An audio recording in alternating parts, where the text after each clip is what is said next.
What is going on, comic book gang? My name is Jancy, aka Year of the Collector, coming to your screen from the Nerd Initiative bullpen with another comic book review.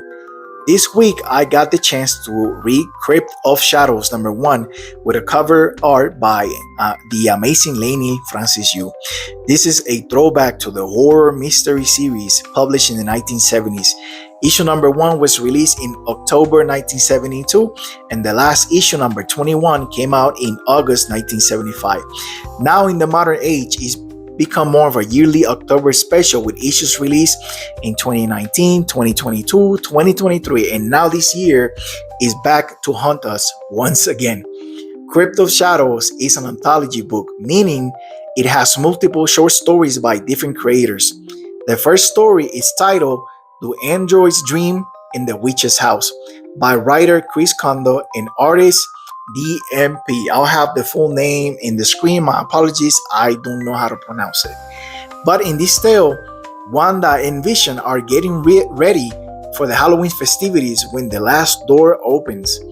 This is no ordinary door. This is a magical door Scarlet Witch made for people who are in desperate need of help.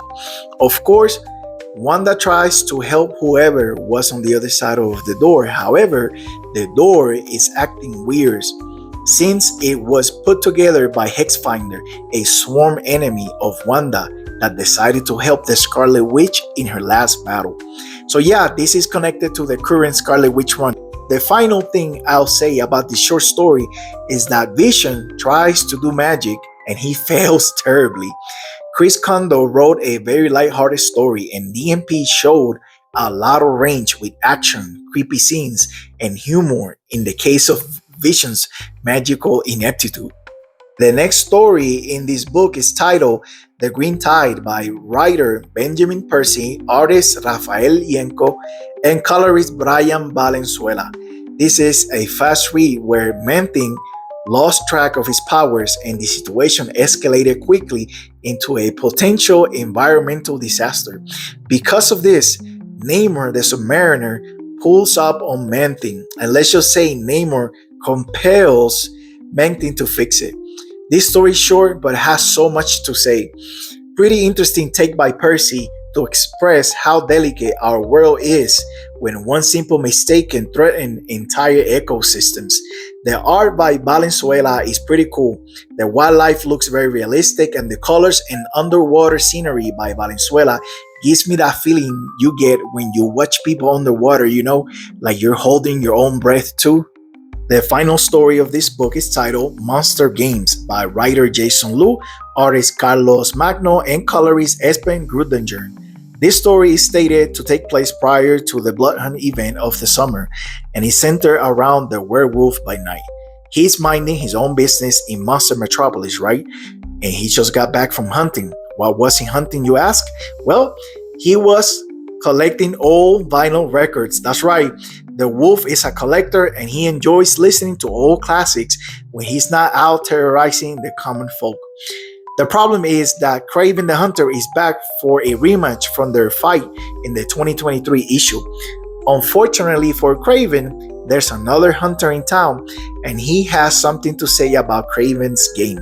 There's a chase, some knives and spears are involved, and even a vampire fight club. Yes, you heard that right. If you want to know more, you're just gonna have to pick up a copy from your local comic book shop and find out what the hell is going on in Monster Metropolis.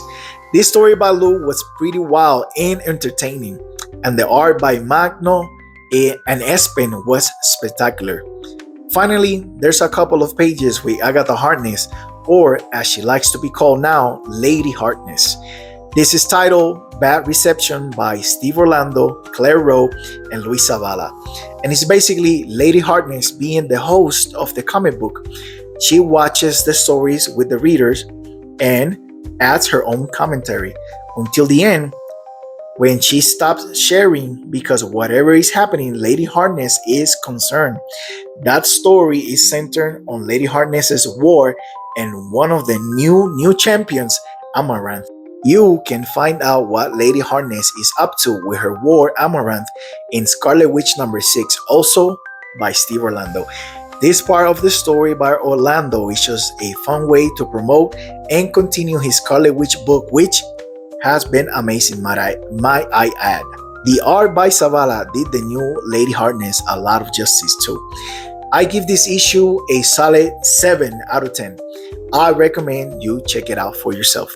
And with that being said, my name is Jancy, aka Year of the Collector, and this has been a comic book review from Nerd Initiative. Have a blessed day, and remember to read more comics.